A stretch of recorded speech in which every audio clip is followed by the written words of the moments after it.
सवाल किया जाए। मेरा नाम रमेश कामले है। I am a lecturer in English. संत कबीरदास जी ने कहा है एक जगह पे, ज्ञानी से ज्ञानी मिले तो करे ज्ञान की बात, गधे से गधा मिले तो हुए लाथा लात। अभी दो ज्ञानी क्या बात करेंगे, पहली तो बात यह है। लेकिन मेरे जैसा अज्ञानी थोड़ा सा आपसे कुछ जानना चाहता है। पहली बात तो ये है, मैं पहले कुछ 4-6 महीने पहले एक पुस्तक पढ़ी है जिसका टाइटल है मराठी में, जिसको मैं हिंदी में ट्रांसलेट करके बताता हूँ, सूफीवाद का अंतरंग, जिसके लेखक है डॉक्टर अलीम वकील, जो कि कुछ लेक्चरर हैं इन पॉलिटिकल साइंस संगमनेर कॉलेज।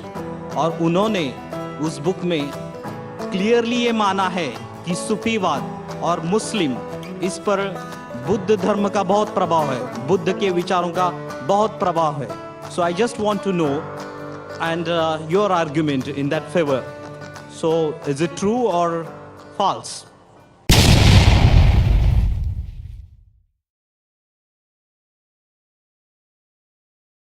भाई साहब ने पूछा है कि एक शख्स ने किताब लिखी है और कहा है कि सूफी धर्म, इस्लाम धर्म, बुद्ध धर्म का बहुत प्रभाव है। Is it right? ये सही है क्या?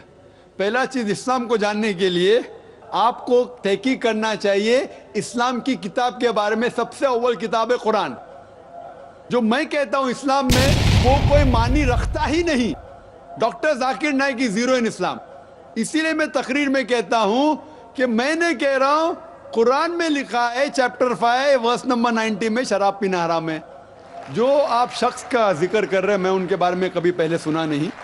आपको इस्लाम को जानने का है, कुरान पढ़ो और सही हदीस जो मोहम्मद सल्लल्लाहु अलैहि वसल्लम के बारे में जिक्र करती है। कुरान और सही हदीस सिर्फ।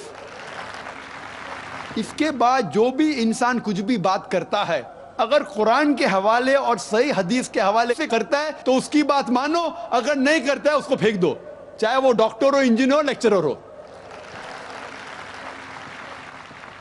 इसीलिए डॉक्टर जाकिर नाइक, मैं खुद शून्य हूं, जीरो।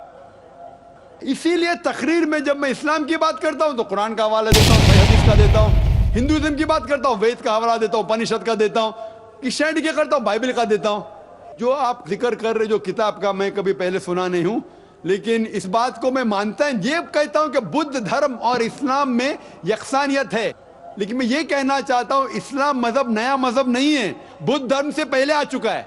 और तकरीर के पहले मैंने कहा हूं, लोग को गलत फहमी है कि इस्लाम 1400 साल पहले वजूद में आया।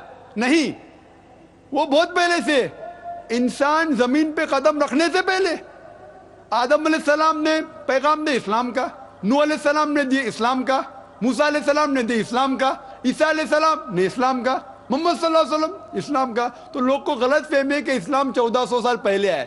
मोहम्मद सल्लल्लाहु अलैहि वसल्लम बानी नहीं है, आखिरी पैगंबर है। तो इस्लाम बहुत पहले से है, बुद्ध धर्म से पहले।